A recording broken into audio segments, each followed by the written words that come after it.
but you have to do full screen, sir. Yes, perfect. Okay, so so my topic is endocrinology. So the first part of it is about I'll be talking about sick euthyroid syndrome. Uh, sick euthyroid syndrome is basically a condition seen critically in patients where it's a the first one is a pathophysical. Hello, hello. Am I audible? Hello. Yes, sir, you're audible. Please continue. Yes. So sick thyroid syndrome is a basically a condition in seen in critically ill patients. The basic pathophysiology of it is so in healthy states, what happens in thyroid physiology? What happens is when if the thyroid gland secretes the thyroid hormone in the form of T4, and that gets converted to T3 in the peripheral tissues. Using the type 1,5 dehydrogenase, we get T3, and using the type 3,5 dehydrogenase, we get reverse T3. Now, in healthy states, what happens is we require thyroid hormone. So, in those cases, in those cases, in those states, what happens is we the T3 amount that is used, that is usually produced, it's in high amounts, while reverse T3 is only small amounts. Now, the issue with reverse T3 is basically anti-normal T3. So in critical illness or in illness states, what happens is there is fasting, there is malnutrition, there is some sepsis and other stress that is present. The body goes into a, a protective mode. So what happens is in that cases, in those cases, there is an increased production of type 3,5 dehydrogenase in the peripheral tissues, while the type 1,5 dehydrogenase goes down. So because of that, the reverse T3 production increases, and the actual T3, which is biologically active, that decreases. Now reverse T3, high reverse T3, low normal T3 will cause competitive inhibition of each other. So what happens? The reverse T3 wins, and that becomes a hypothyroid state, but normal TSH, low free T3 levels, normal or higher FT4 levels, and there is high reverse T3 levels, and the T3 by reverse T3 ratio is low. So usually in CK thyroid state is a more of a clinical diagnosis, and the laboratory features usually show a normal TSH levels and low FT3 levels and normal or high FT4 levels. Now, what are the drugs that alter the thyroid function in ICU? Is dopamine, that is blunts response of the TSH to TRH. Corticosteroid is suppresses basal TRH stimulation, TSH release. Iodinated contrast, amiodarone, phenytoin, everything can cause hypothyroidism, decreased function of thyroid hormones. And the prognostic significance of sick thyroid syndrome is, first of all, persistently low T3 levels in ICU is a predictor of very poor prognosis. Low T3 associated with low T4 at admission is an indicator of great prognosis. And sick thyroid syndrome correlates with severity of disease in patients with cardiovascular complications, like myocardial infarction or cardiogenic shock.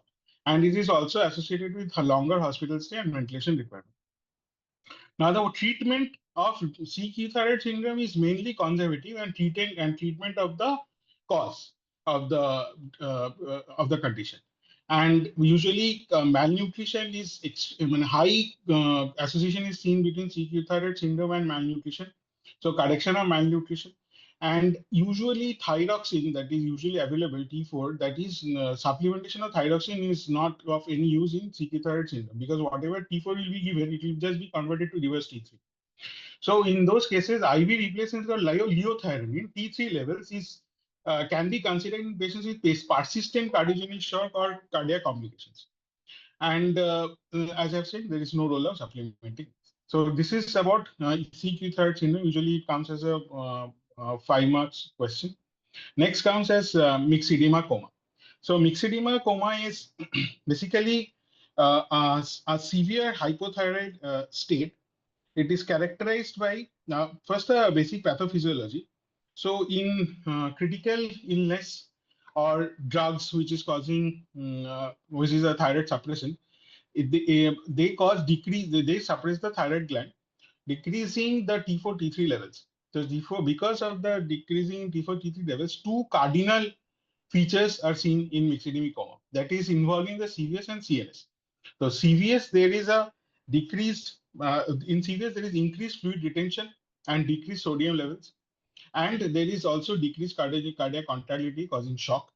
And in CNS, there is altered thermoregulation causing decreased body temperature. There can be coma, and also there will be decreased respiratory drive. All this together will give rise to three cardinal features: shock, there is defective thermoregulation, and coma. These are the three cardinal features of myxedemic coma. What are the other associated features? That is bradycardia, multiple sites effusions, pericardial pleural effusion, vasopressor refractory shock, seizures. There can be airway issues because in myxedema coma, if there is a pre-existing hypothyroidism, usually this myxedema coma is readily precipitated in patients who have some pre-existing hypothyroidism, and then they get in some critical illness. So in those patients, there can be a large tongue or a airway edema that can make airway manipulation difficult.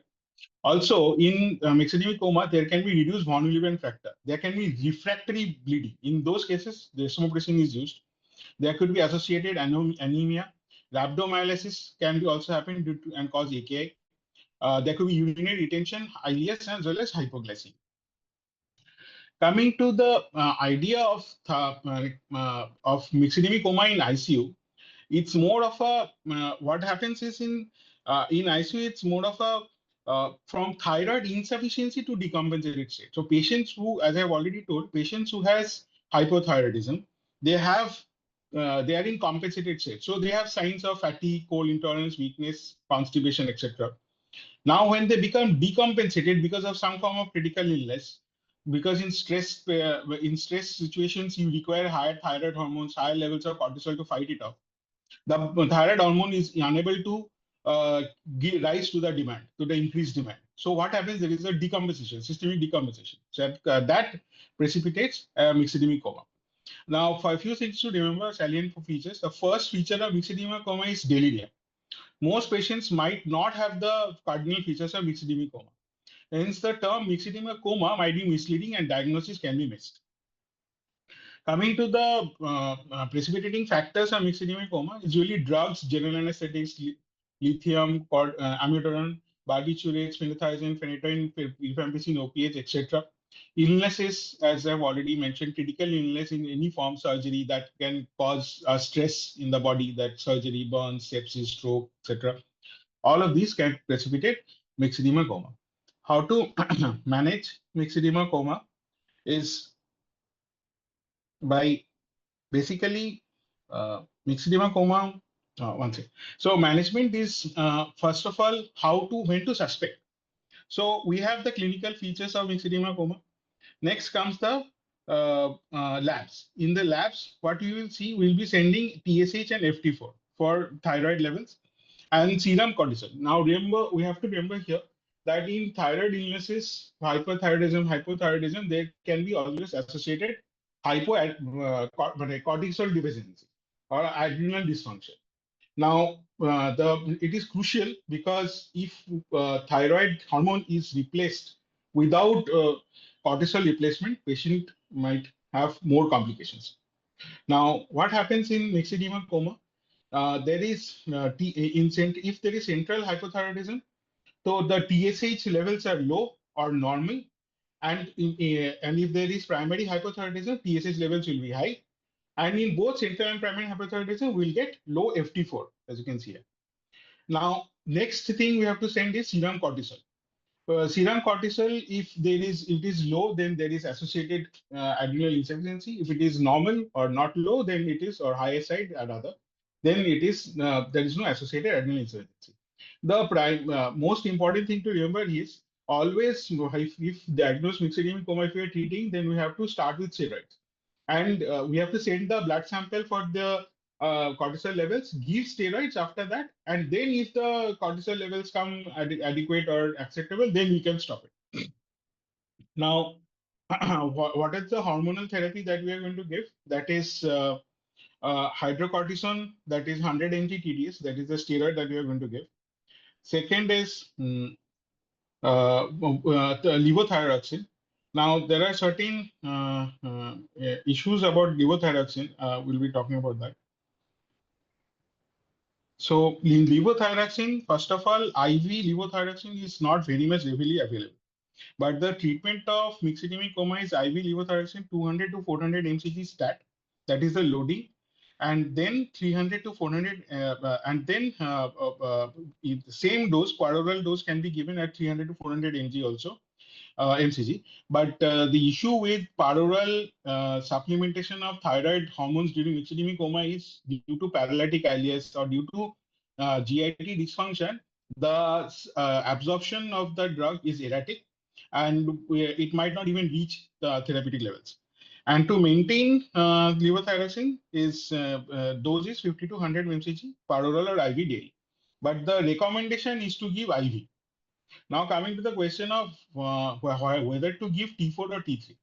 Now the idea of myxedemic coma is now, as we can see, we have seen in sick euthyroid syndrome what happens in sickness states. There is a body goes into a protective state. It tries to protect its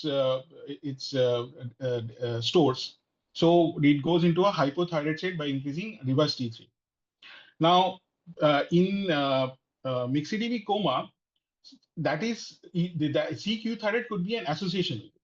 So what they are telling is that in liothyronine or T3 is preferred over T4 because if you are going to give T4, it has to get converted to active form T3. Now we do not know if there is a high T type 3, 5 dehydrogenase activity. So whatever T4 we are giving is basically going to be converted to RT3. So that is a first thing. Second thing is the problem with T3 is liothyronine T3 is available in oral formulations in India also. The problem with T3 is there is excessive amounts of T3 and we have no way to monitor it. And first of all, excessive T3 is actually associated with higher mortality. One. Second is it will also remove that body's own protective effect. So it is suggested that to combine both T4 and T3 or to give thyroxine alone. And we should depend on body's own homeostasis mechanism for the type 1,5 dehydrogenase to convert T4 to the remaining required T3. So bolus of T3 that is used, that is IV 5 to 20 mcg, that is bolus, then maintained at 2.5 to 10 mcg every 8 hourly till the patient recovers. That is about myxedemic coma. Coming to thyroid storm is basically the opposite of what we just discussed in myxedemic coma. So thyroid storm can be precipitated by any critical illness like sepsis, surgery. Now, a few things that usually is not doesn't come to mind is one thing is excessive palpation of a thyrotoxic goiter. Second is there could be radioactive iodine therapy or iodinated contrast or thyroxine overdose. All these things also can precipitate a thyroid storm. Now, in thyroid storm, what happens? Excessive thyroid effects will cause high T3, high T4, and low or normal TSH. So, what are the issues? One is, as we have seen, there is airway. There could be a difficult airway. Second is respiratory. In the respiratory system, there will be high respiratory rate with high oxygen extraction ratio. In cardiovascular system, we'll get high heart rates, tachycardia, atrial fibrillation, heart failure, hypertension. In CNS system, we can get tremors, encephalopathy, seizures, as well as dysregulated thermoregulation causing fever, hyperthermia. In GIT, we usually get diarrhea. PLCs can be raised, potassium, magnesium could be low, and as well as there could be there in thyroid storm also, there is something called thyroid periodic paralysis. We can get rhabdomyolysis. Now coming to the diagnosis of thyroid storm. So most of the time, thyroid storm, myxedema, coma, sick thyroid syndrome, these are first is a clinical suspicion. So there is a scoring for the diagnosis of thyroid storm, that is Barts-Schwartz score. In the score, we take a few points. It is not possible for as I when I went for my exam, it is not possible to remember each individual point for each individual score. But it is better to at least remember the broad classification of the score. That is thermoregulatory dysfunction, cardiovascular dysfunction. In cardiovascular dysfunction, we'll be looking at tachycardia, atrial fibrillation, and heart failure. In GI, gastrointestinal and hepatic dysfunction, we'll be looking at diarrhea, abdominal pain, nausea, vomiting, jaundice, etc. In central nervous system dysfunction, we'll be looking at agitation, delirium, psychosis, seizures, and coma. And there will be another thing that if there is any precipitating history. So one thing to remember, that is more than 45 scored is thyroid storm, 25 to 44 is impending thyroid storm, and less than 25 is storm is unlikely. Now coming to the treatment of thyroid storm. In the treatment part, first is we have done a clinical suspicion and we have got the scoring systems done. So first we'll be sending the labs. We'll be sending the thyroid profile, LFTs, CBGs, electrolytes, and coags. In thyroid storm, there could be DIC also, CBC as well as CPK. We just discussed about rhabdomyolysis. Now the management of thyroid storm. So we have hormonal as well as other managements. So in the hormonal part, we have first choice is thiouracil, propyl thiouracil. So in propyl thiouracil, we'll be discussing about that after propyl thiouracil versus methimazole. So propyl thiouracil helps in thyroid storm in two ways. One is decreased T4 T3 synthesis. Second, it prevents the conversion of T4 to T3 in the peripheries. Second is imidazoles, methimazole, that is decreases T4 T3 synthesis. Third is potassium iodide, it decreases thyroid hormone release. And associated along with all this, plus not key one after the other. First is you stop the block the formation of T3. Second is you have to give propranolol as beta blocker. And also there could be, and also in thyroid hormone, we also use in thyroid storm, we also use steroids, hydrocortisone usually, because that is one. There could be an associated adrenal insufficiency. Also, hydrocortisone itself prevents the conversion of T4 to T3. Now about methimazole or carimazole, methimazole or propyl thiouracil. Now, propyl thiouracil is usually the first choice because it will block the thyroid hormone T3 formation in two ways. One is peripheral conversion, and another is decrease the total synthesis of it. The usual dose is 500 to 1000 mg, and maintenance dose is 200 to 250 mg every 4 hours. But the problem with propyl thiouracil is propyl thiouracil has more hepatotoxicity. And also there is a issue with propyl thiouracil, as both of them will cause both propyl thiouracil and methimazole can cause agranulocytosis. Both of them will close the placental barrier. So in cases of severe hepatic impairment, propyl thiouracil is not usually preferred. It is methimazole which will be preferred over propyl thiouracil. In cases of pregnancy, since both the drugs can cross the placenta and cause fetal hypothyroidism, in first trimester, the methimazole is not preferred. First trimester, propyl thiouracil is preferred because methimazole has greater risk of causing congenital amyloidosis. In the second and third trimester, methimazole is preferred over propyl thiouracil. It's just reversed because it will not in the second and third trimester there will be it has got less chances of causing congenital anomalies, and also in second and third trimester there is an increased maternal risk of hepatotoxicity. Hence, methimazole will be better than propyl thiouracil. Coming to other drug-drug interactions, propyl thiouracil and methimazole, both of them can cause agranulocytosis, except propyl thiouracil has more propensity. Warfarin and digoxin. What happens in warfarin and digoxin is In warfarin, if you're co-administrating with propylthiouracil, both of them can cause the reduction of warfarin efficacy by inhibiting vitamin K epoxide reductase. Second is giving propylthiouracil directly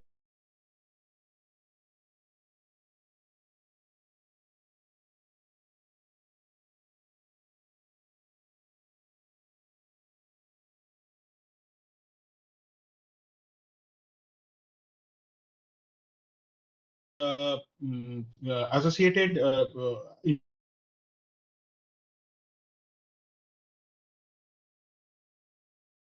interaction. There is an increased beta blocker. Hence, beta blocker is given. One is because to prevent the cardiovascular effects, as well as there is since it's increased, there is increased clearance. But in when you are giving propylthiouracil and methimazole, there is a rapid reversal of hyperthyroid state. In those cases, the beta blocker can accumulate, and it can cause reverse effects. So this is the thing about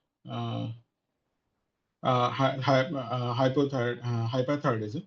Now, in refractory cases, what happens is if the patient is not responding to drug therapy, plasmapheresis can be used and charcoal hemoperfusion. Plasma exchange is a very effective method for treatment in thyroid storm, but charcoal hemoperfusion is far better than plasma exchange. Usually, 3 to 4 2-hour session is required, and patient can get better with that. And the ultimate result is to do thyroidectomy. Now, the complications of thyroid storm is that it is associated with significant mortality. Around 10 to 30% of ICU mortality can be associated with it. And after the storm, what happens is the complications that it leaves behind because of the intense activation of the muscles and all the other systems. There can be weaning failure as well as ICU-acquired weakness and prolonged ventilation. Rhabdomyolysis can lead to AKI. Refractory seizures can be there, cause neuronal injury. There could be DIC associated with it, and there could be prolonged, and all of these could lead to prolonged ICU stay. Next topic is DKA and HHS. Before we begin DKA and HHS, the basic idea, the basic difference to remember between DKA and HHS is HHS is a relative deficiency of insulin. Body requires higher insulin. Body is not being able to give that much insulin, but there is still some insulin effect is there. In DKA, the problem is there is no insulin. There is just no insulin. So usually diabetic ketoacidosis is absolute insulin deficiency, while HHS is relative insulin deficiency. So in diabetic ketoacidosis is usually seen in patients with type 1 diabetes failure. HHS is more seen in type 2. Now coming to the basic difference, usually in HHS more than 600, blood sugar is more than 600, and in DKA blood sugar is around more than 200. Arterial pH in HHS is maintained more above 7.3. In DKA, obviously, it will be reduced. Bicarbonate also is reduced in DKA, and in HHS, it is increased or normal. Urine ketones are very less, almost negligible in HHS, while it is raised in DKA. Coming to and usually effective serum osmolarity in DKA, HHS is an issue of osmolarity. So in HHS, the effective serum osmolarity is almost more than 300. While in DK, it is variable. Anion gap is variable in HHS, and anion gap is raised, which is more than 12 in DK. Coming to the alteration in the sensorium, usually in severe DKA, there is coma. Otherwise, in mild or moderate, there is sensorium can be maintained. In HHS, it is invariably stupor or coma. Coming to the pathophysiology. So in pathophysiology of DKA, as we can see, there is relative insulin insufficiency. So because of relative insulin insufficiency, we are getting hyperglycemia. Hyperglycemia is causing glycosuria and urinary loss of salt and water. So here is the dehydration part. Now, dehydration causing hypokalemia will cause increased lactate, which will lead to part of the acidosis. The other thing is there will be increase in the counter-regulatory hormones. So in the counter-regulatory hormones, what will happen? The body needs energy from somewhere, so it will go into formation of in fatty acid metabolism. So in adipose tissue, glucose uptake will reduce. It will cause increased lipolysis. That will give rise to free fatty acids. Free fatty acids will give rise to acetoacetate, which will be giving rise to beta-hydroxybutyrate and acetone. 1:10 ratio, which means the major ketone body that is found in decay is beta-hydroxybutyrate. And that will cause acidosis. And in after triglycerides metabolism, free fatty acid is released as well as glycerol is released. Glycerol will cause gluconeogenesis as well as glycogenolysis, and that will cause to again hyperglycemia, and this will become a vicious cycle. In muscles, what happens? Due to the absolute deficiency of insulin, there will be increased proteolysis. That will also give rise to gluconeogenesis in the liver, and that will again give rise to hyperglycemia. So the vicious cycle continues. While what happens in decay in HHS? In HHS, there is only a relative insulin deficiency. You can go through the flowchart later. Only thing is that is to be remembered is that in critical illness, if a patient is already diabetic, let's say that patient has high insulin resistance, which is mainly seen in type 2 diabetic patients. Due to high insulin resistance, what happens is there will be increased catabolism, high glucose levels will be there. So if there is a critical illness, this will be precipitated more because there will be critical illness itself promotes insulin resistance, as well as due to the increased stress in the critical illness, there will be a relative insulin deficit that will lead to higher glucose levels. But that glucose level is high, very high, but there is also little bit of insulin is left. So ketogenesis is very much less. That is why that in those patients we will not get ketoacidosis, but the glucose is very high. So if due to this high glucose, what we are getting is glucosuria. Glucosuria is causing dehydration, and there is profound loss of extracellular fluid. Extracellular fluid will be lost, leading to increased osmolarity of the extracellular fluid and neuronal damage and AKI because of decreased neural perfusion. So this is the basic difference between the pathophysiology of decay and HHS. So in cases of in terms of treatment of decay and HHS, what are the differences between there are only relative differences, except in a few places. There are only mainly very relative differences. So I have put up a table here to describe. Basically, both of them will have dehydration. It's just that in HHS, it is very severe. It's almost 8 to 12 liters. Rate of replacement is different. Since the dehydration is more in HHS, obviously larger volumes will be required. And as we know, in decay and HHS, the transition to hypotonic fluids is usually in decay is after stabilization and depending upon the corrected sodium levels. And in HHS, it is always earlier because the free water deficit is very high because and there is also osmolarity is way more than what we see in decay.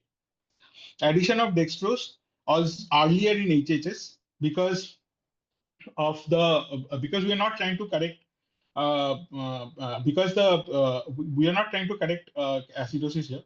And second is in potassium levels in decay is usually lower because the diuresis is lower. Mainly potassium levels in decay is low because of intracellular shift causing is because of the intracellular shift. While in HHS, deficit is higher because of extremely high rates of diuresis. Phosphate loss is profound in decay, and in HHS, phosphate loss is there, but it is more profound. And fluid choice depends on in decay. The sodium fluid choice depends upon the corrected sodium. While in HHS, market hyperosmolarity is there, so higher corrected sodium is there. So basically, what they are trying to tell, what they were trying to tell here is the fluid choice, as we have already discussed, that the shift to low or isotonic or low osmolarity fluids is earlier, and the bicarbonate levels is low in decay as well as in, but it's in HHS, it's normal. Now coming to the treatment part of decay is more or less the same. I have taken this from Washington manual, and this is where I have read from my exam also. Basically, the insulin requirement, I'll just go through it very fast. Basically the insulin requirement in DKA is higher than the HHS. It's zero point 0.1 units per kg per hour, while in HSH it starts at 0.05. I just want to talk about the basic principle here. So in HHS, we are trying to replace fluids. In DKA, we are trying to correct what is the target in DKA. Well, there are two ways to treat decay. One, you can either target blood sugar. You have to reduce blood sugar levels to 150 to 200. While in HHS, you are trying to reduce to 250 to 200. Why is there a difference between the target levels? Because there is marked osmotic shifts in the brain. Lower blood sugar level target in HHS might cause further neuronal damage. Now, coming to the decay, the goal should always be to close the anion gap and to correct the acidosis, not the blood sugar level. So, even if the blood sugar level has come within our target range, you should never stop the insulin therapy unless the patient has recovered from the acidotic state, from the anion gap. So, pH targeted or treatment of pH targeted insulin therapy for DKA is the way to go, not sugar targeted therapy. And the primary things that is supposed to be seen in HHS is recovery of mental status. If mental status is recovered, HHS treatment is successful. And then from there, we can go for maintenance. Now, uh, the other therapies are we can see here. And bicarbonate therapy is usually seen in decay, and only if there is severe acidosis, while pH is less than 7.2. Other than that, there is nothing much here. Now coming to the next important 10-mark question is CIE or CI, critical illness related corticosteroid insufficiency. So it is defined as an inadequate cellular corticosteroid activity for the severity of patient's critical illness, manifested by insufficient glucocorticoid receptor mediated downregulation of pro-inflammatory transcription factors. In simple terms, it means a relative corticosteroid insufficiency. The word is relative. Patient is having normal adrenal hypothalamic pituitary axis and hypothalamic pituitary adrenal axis. But when the patient lands up in some kind of critical illness, that illness somehow affects this axis in such a way that in critical illness, when the patient's body is supposed to produce more steroids, more cortisol to help to go to surf through the disease process, it is unable to give up to that demand. The basic pathophysiology I mentioned here.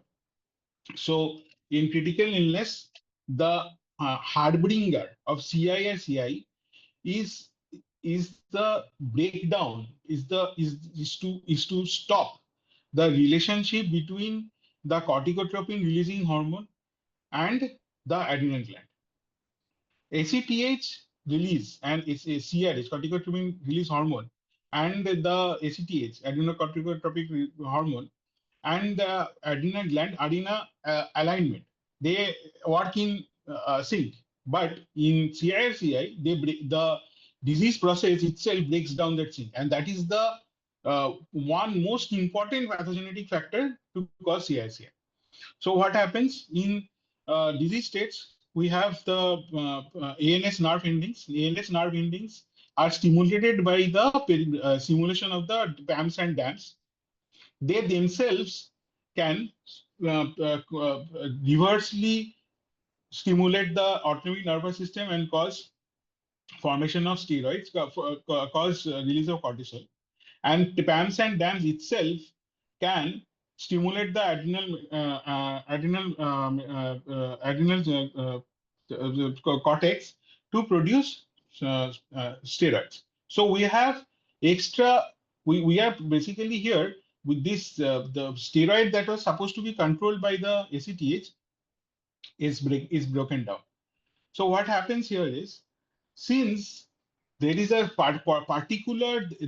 there is a proper reserve of steroids in the adrenal cortex, that reserve is exhausted because of this overstimulation by the PAMS and DAMS, by the separate pathway stimulation, okay, this pathway for secretion of steroids in critical illness, that becomes exhausted. So that's why that's why that patient develops steroid insufficiency. So to summarize, what are the factors that leads to CISA? So damage to neuroendocrine cells, exhaustion of adrenal storage, altered cortisol metabolism. What happens is cortisol metabolism increases, cortisol synthesis increases, but it is not adequately increased because of decreased cortisol transport. Due to the decreased, in critical illness, there is also downregulation of CBG, cortisol binding globulin, from the liver. So cortisol metabolism has increased because of the two separate pathways stimulating cortisol. But it needs to be transported also. So, but the transport protein is decreased. So there is a native corticosteroid insufficiency. Secondly, there is increased tissue resistance to glucocorticoids due to the formation of cytokines. Glucocorticoids are supposed to act by GCR alpha activity. GCGR alpha activity is the one that prevents NF kappa beta. Now, in less, what happens is, it is also seen in patients who are having prolonged who has a chronic disease, who is on some kind of prolonged corticosteroid therapy. This GCGR alpha GCGR alpha receptors are downregulated. Instead, we get GCGR beta. GCGR beta is actually a pro-inflammatory. Other causes are decreased ACTH due to lack of feedback mechanism, and also altered synthesis of ACTH in shock due to negative feedback circulation, due to increased negative feedback circulation from the negative feedback from circulating cortisol, and also reduced breakdown of corticosteroids. All these together, they cause CISA. Now, what is the ESICM 2017? They gave us some guidelines. So for first coming to for the diagnosis of CISA, first is the clinical suspicion. So with general, there is fever, asthenia, neurological, basically signs of corticosteroid insufficiency. There is confusion, delirium, and coma. In cardiovascular, there is refractory hypotension. Digestive systems, we get nausea, vomiting. Respiratory, we get persistent hypoxia.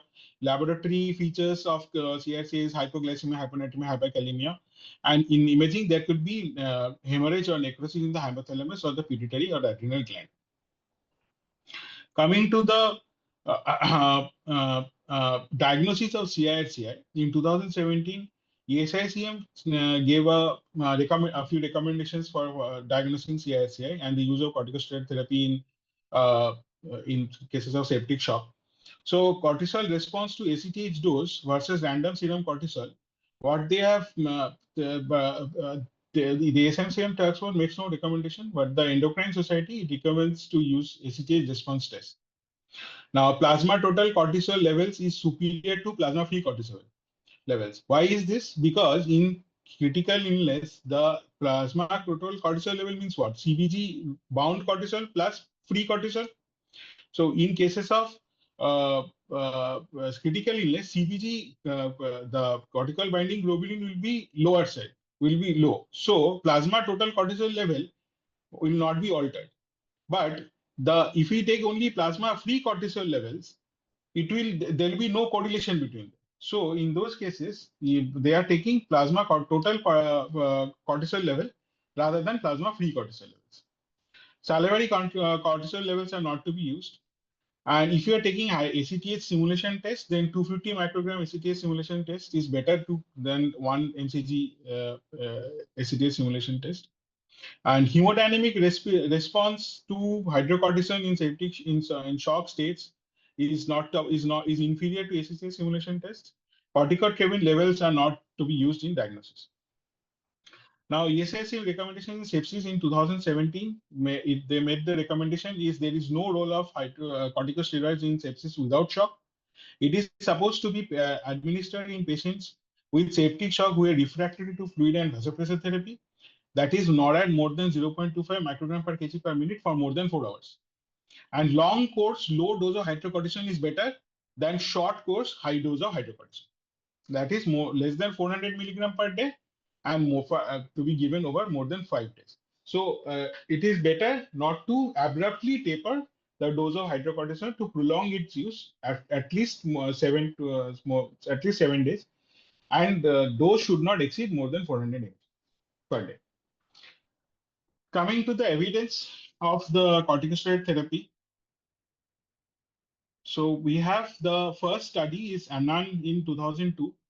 The population they took was septic shock persistent even after adequate resuscitation after 1 hour.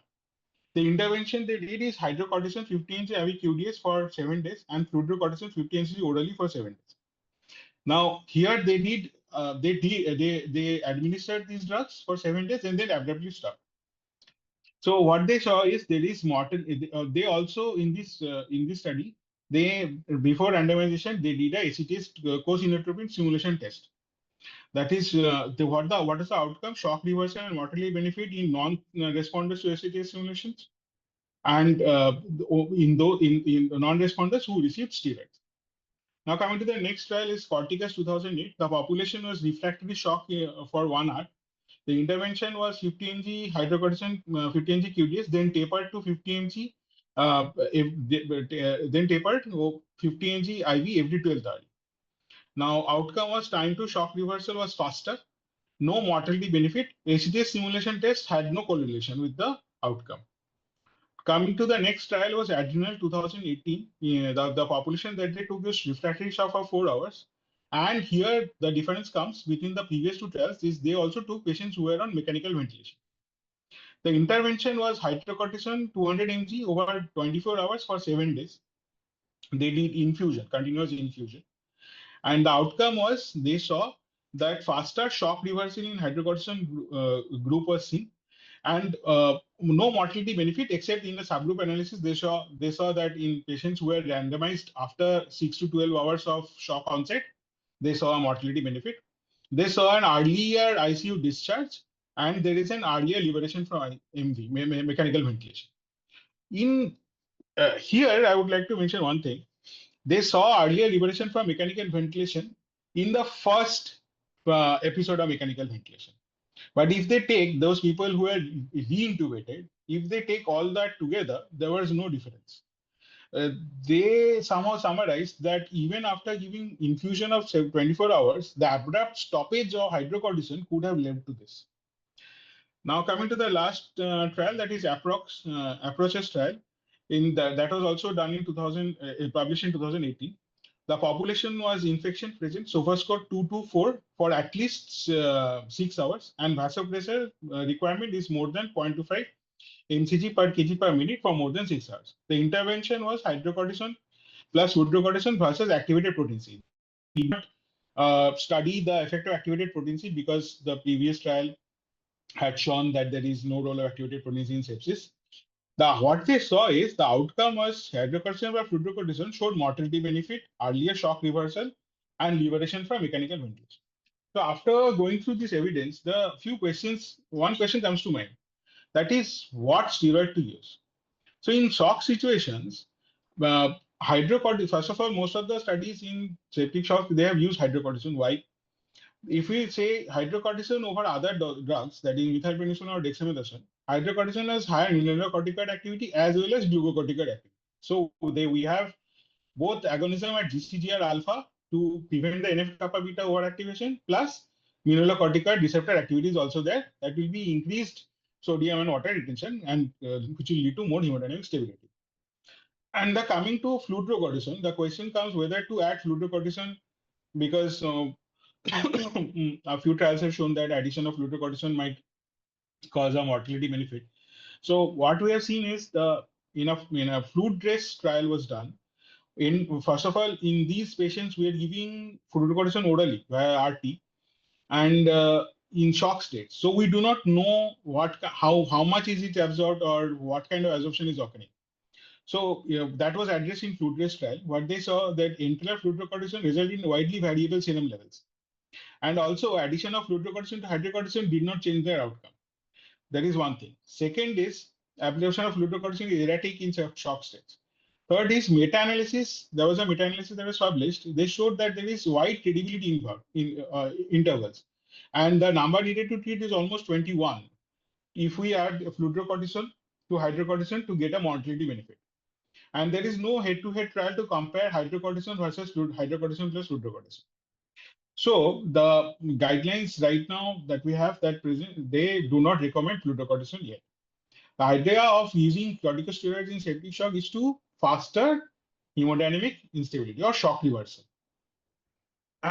So that was about CI.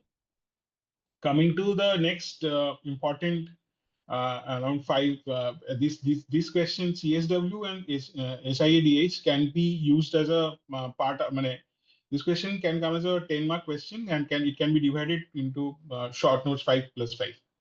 So what we are having is CSW and CR.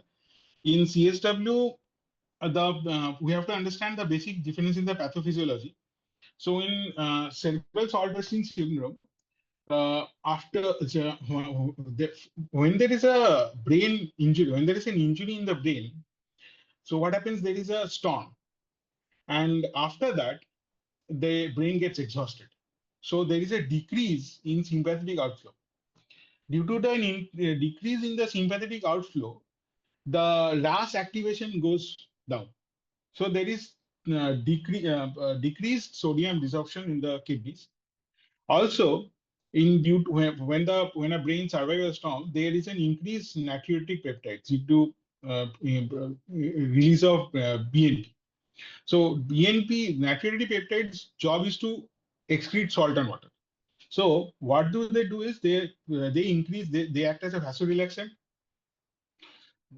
They relaxes the afferent arteriole and constricts the efferent arteriole. There will be increase in GFR, and there is increased sodium reabsorption from the collecting tubules, and there is also a vasopressin antagonism, and there will be decreased water resorption. So what happens? We are getting natriuresis. Both sodium and water is being removed from the body. Basically, CSW is a kind of hypovolemic state, hyponatremic state, where there is loss of large amounts of volume, fluid, and sodium. Now coming to CR, so there is an initial injury in the brain. So there is abnormal oxytocin and vasopressin release from the pituitary. Now, CR main idea that is to be remembered is that the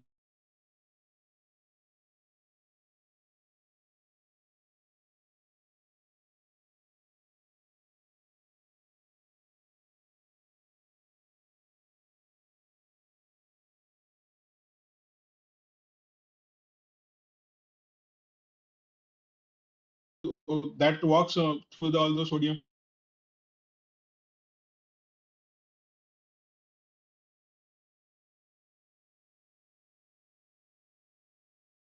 So this is a CR. What happens? There is abnormal vasopressin release. So that is non-osmotic. So the vasopressin release is usually governed by the osmolarity of the blood. But so here in CR, there'll be, due to the brain injury itself, there will be non-osmotic release of vasopressin, and there is increased aquaportin expression of the collecting duct. So free water clearance inhibition is there, leading to water retention and extracellular volume expansion. Due to extracellular volume expansion, what happens? There is suppression of plasminogen activity and enhancement of BNP. So there will be natriuresis and restoration of euvolemia, but there will be worsening of hyponatremia. So due to the BNP and everything, so what happens is they'll remove the extra fluid, extra free water. So they'll remove the extra free water, causing euvolemic state. But with that also, there will be removal of sodium. So that will lead to euvolemic hyponatremia. Causes basically any encephalitis, meningitis, traumatic brain injury, subarachnoid hemorrhage. Subarachnoid hemorrhage is a very important cause for CSW, and also then patients that actually you can get CSW plus CR. Subdural hematoma, cavernous sinus thrombosis, cerebral hypoxia, hydrocephalus, etc. So this could be a part of the question of a 10-mark question between CR and CS comparison. So basically, the most important parts are the intravascular volume status. In CR, sorry, intravascular volume status. In CR, the intravascular volume is normal or high, and CSW is basically a hypovolemic state. Basically, you have to work as the management is basically to give fluids, the resuscitation, fluid resuscitation. So as you can see, intravascular volume is high or normal in CR. In CSW, it's low. Serum sodium, both of them will be low. Urine sodium levels will be high in CR, very high in CSW. Vasopressin level in CR is high and low in CSW. Urine output is normal or low in CR. As CSW, urine output is very high. As well as urine osmolality is high in both. Serum osmolality is low in both, and so on. Now, coming to the next part is management. The management of CR is first management is fluid restriction. But in patients, it's vasospasm because of subarachnoid hemorrhage. In those patients, usually fluid restriction will not be recommended. So if the sodium levels are low enough to cause if the ICT is raised, or if the sodium levels are low enough to cause neuronal damage, coma, etc., in those patients, sodium should be corrected using 3% NaCl. Our target is to correct sodium. So we have to give 3% NaCl in those patients. Now coming to the other important interesting part is high solute intake. As we have already discussed, urine volume is decided by two ways. One is solute load and one is vasopressin. Now, since vasopressin is working with its own mind, we can how to increase the urine volume so that there is more, we can remove some free water. So what we do is you give higher solute. So we can use either urea tablets or salt tablets. In those patients, and then we can that is one way of treating. Another is use of loop diuretics. So it will promote water excretion if urine osmolality is at least twice the serum osmolality. So at least the serum osmolality, urine osmolality should be around more than 500. Then loop diuretics could be used, as well as vaptans like tolvaptan and which is a vasopressin receptor antagonist can be used. In CSW, basically fluid resuscitation with normal saline or 3% NaCl. And if there is refractory, then we can use fludrocortisone. Dose is around 0.05 mg to 0.1 mg per oral once daily. That is about CSW CR. Now coming to the second last topic, that is thyroid or thyrotoxic periodic paralysis. So to begin, thyroid or thyrotoxic period, thyrotoxic period paralysis is it could be one of the heralding signs of one of the first signs of thyrotoxicity. And patients, a patient presents in the ICU with hypokalemia and there is paralysis, associated paralysis. So we call it hypokalemia. That could, and if we see that it has come in frequent intervals, like hypokalemic periodic paralysis. Hypokalemic periodic paralysis can be one of the important, easily missed part of symptom or sign of thyrotoxicosis. So what happens in thyrotoxic periodic paralysis? There is increased thyroid hormone. So what happens in the peripheral tissue? There is increased beta activity, and there is increased sodium potassium ATPase activity. So in the due to the increased sodium potassium in increased beta agonistic activity, what happens there is in the ECF volume, the potassium levels decrease. There is a transcellular shift. It increases. It enters the cell. So there is membrane hyperpolarization of the neuronal cells, and there is paralysis. The main three important precipitants of thardoxic periodic paralysis is exogenous epinephrine or rise in epinephrine levels, which is usually seen in stress or sepsis or in critical illnesses. There could be these thyrotoxic periodic paralysis can also have a hidden ionic channel defect. Now, say a patient has a genetic mutation for which there is an ionic channel defect, but the defect is not so severe to cause actual paralysis. Patient enters into a critical illness, or there is some increased thyroid hormone because of exogenous supplementation, then the symptom starts appearing. And then another is increased insulin resistance in type 2 diabetes mellitus or obesity. So what happens in increased insulin resistance, there is a lot of circulating insulin levels. That itself could cause this intracellular shift of the potassium and cause periodic paralysis. Now, the diagnosis and management is clinical suspicion. Usually, the thyroidism features precede onset or by months or even years. Weakness is more proximal than distal, and legs are more affected than arms. Low muscle tone, areflexia or hyperreflexia can be present. Arrhythmias, bradycardia, AV block because of the low potassium levels. Attack comes in frequent intervals. Duration of symptoms typically is for a few hours. It can be, but the extent can be for a few minutes, and it can extend for 1 day also. Precipitated by, as we have already seen, the epinephrine or insulin release or cold exposure, infections, alcohol intake, and pulse corticosteroid therapy, bronchodilators, acetazolamide use. And lab features of hyperthyroidism, low potassium levels, hypomagnesemia, hypophosphatemia is usually seen. The management is only replacement of potassium and beta blocker, ibupropanol, in refractory cases. Now, the next topic is glycemic control in ICU. I started with hypoglycemia in ICU. Usual causes are drugs. The first is insulin, then we can painkillers like indomethacin, salicylates, and tramadol. Lithium, ACE inhibitors, beta blockers, alcohol, sulfonamide, urea drugs, antimalarials, antibiotics like fluoroquinolone and sulfonamides.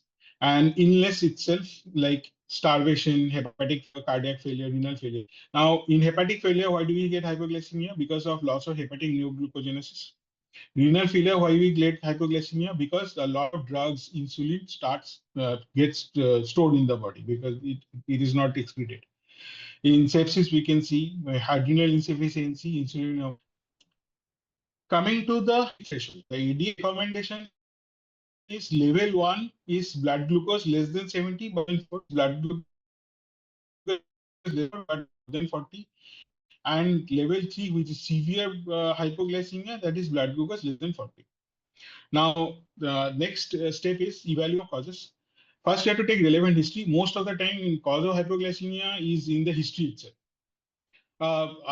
Right after hypoglycemia happened, right after an insulin dose. That means the patient might have the patient is on chronic insulin therapy, and then patient starts getting hypoglycemia after whatever insulin he was getting, he starts getting hypoglycemia. That might mean that the patient is developing renal failure or going into CKD.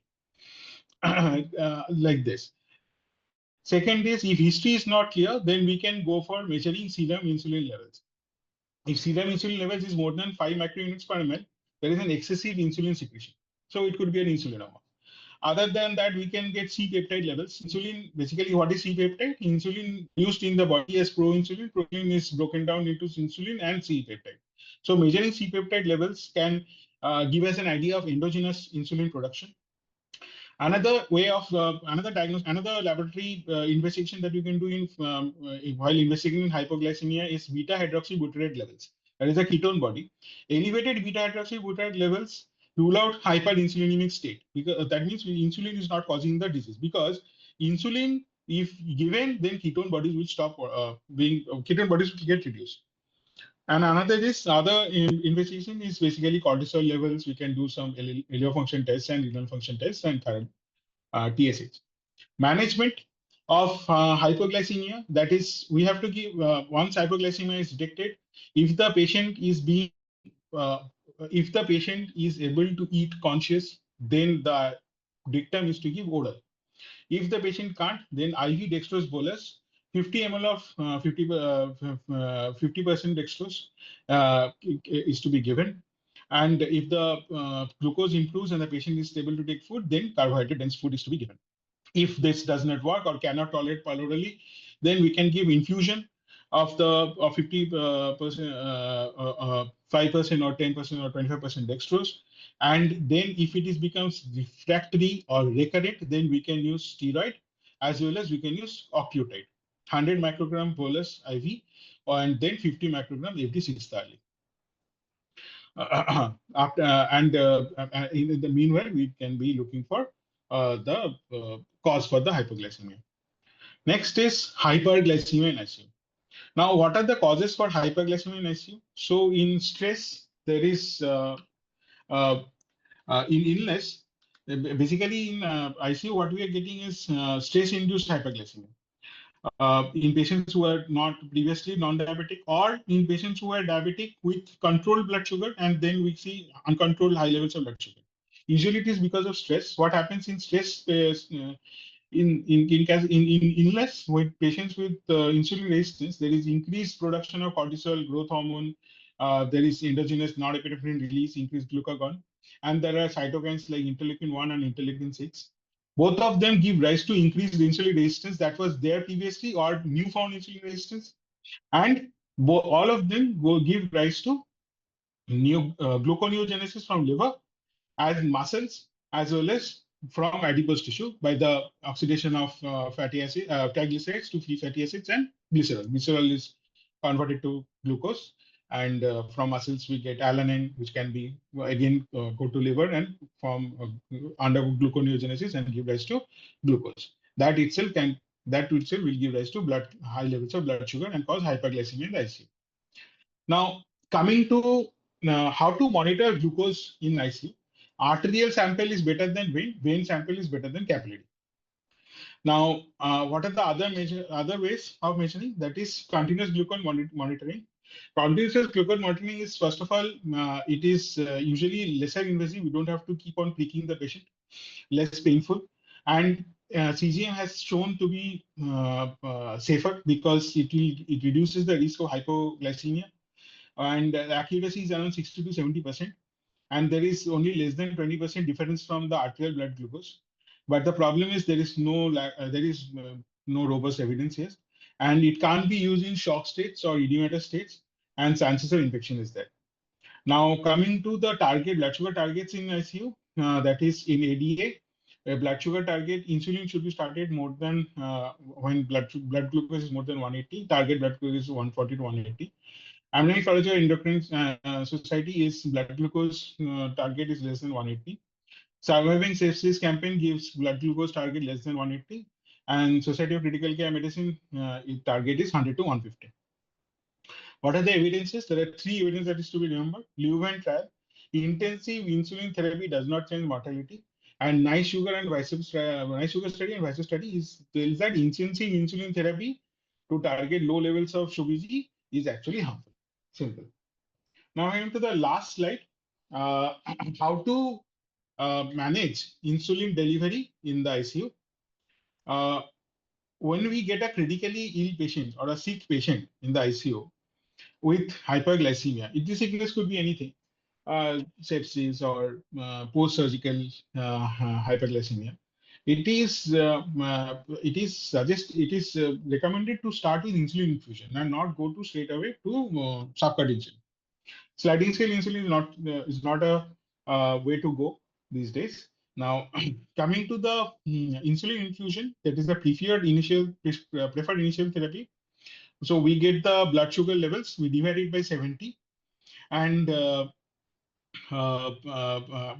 is the bolus dose. After getting the blood sugar levels, which is divided by 70, that the amount of that we get is the bolus dose. If we give it in fraction, we make it a whole number, we correct it to the nearest 0.5 whole number. We correct it by that and give it as the bolus dose. And maintenance infusion is basically whatever bolus dose we're giving, that is maintenance infusion per hour. Now, after that, how do we check CBG? First is 3 readings we're supposed to do CBG hourly, every hour, first 3 readings. If the CBG is stable and there is not high fluctuations, then we can shift to a second hourly. This second hourly checking should be kept for next 24 hours. After that, we can go to fourth hourly.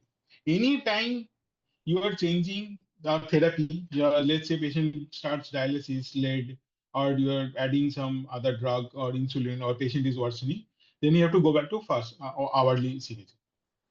And if the patient's blood sugar is less than 180, it is not recommended to start insulin infusion unless you are trying to treat decay or something. And if blood glucose is less than 50, what happens in hypoglycemia? In hypoglycemia, the way to go is blood glucose if less than 50, you have to stop and give 50% dextrose, then wait for 10 to 15 minutes, 10 to 15 minutes. And if blood glucose is more than 90, then you wait for 1 hour, then again check the blood glucose. If it is still more than 90, then you restart the insulin infusion at 75% of the last infusion dose. And if it is not, then you just keep on checking till blood glucose is more than 90. After the acute phase of the illness is over, shifting from infusion to subcut is also important and has to be mentioned in your answers.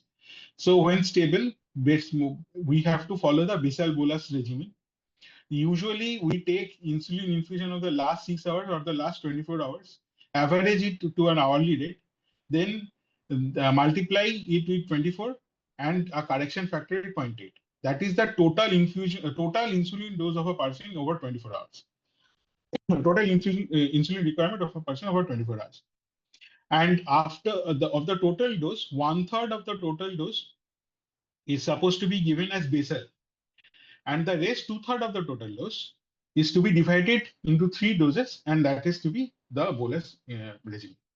Usually, when you shift to basal bolus regimen, it is recommended to keep checking CBG after every insulin dose for the next 48 hours, and then you can stop checking.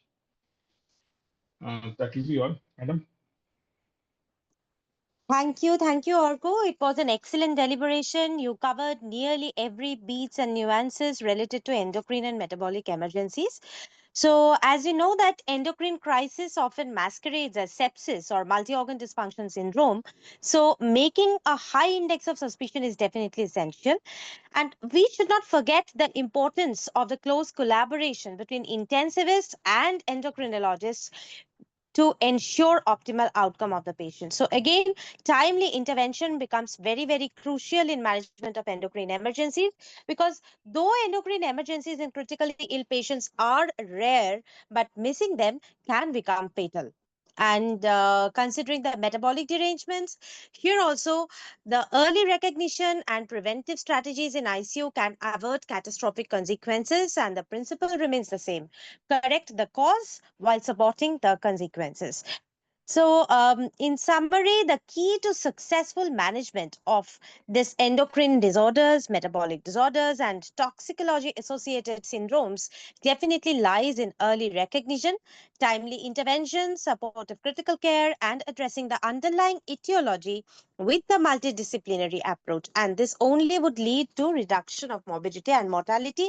And definitely, these chapters, though they seem to be very easy, actually they are not. So my suggestion and the tips and tricks for the exam going candidates would be, please go through the pearls and pitfalls just the day before your exam, so that you do not miss the solid marks which you can gather from answering these theory questions.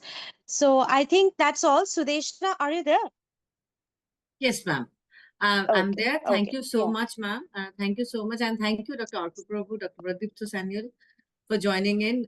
Thank you. And tomorrow, candidates, we meet you tomorrow at 6 o'clock again. Ma'am, I would request you to share the review articles with us. And if there is any Sure, query, sure.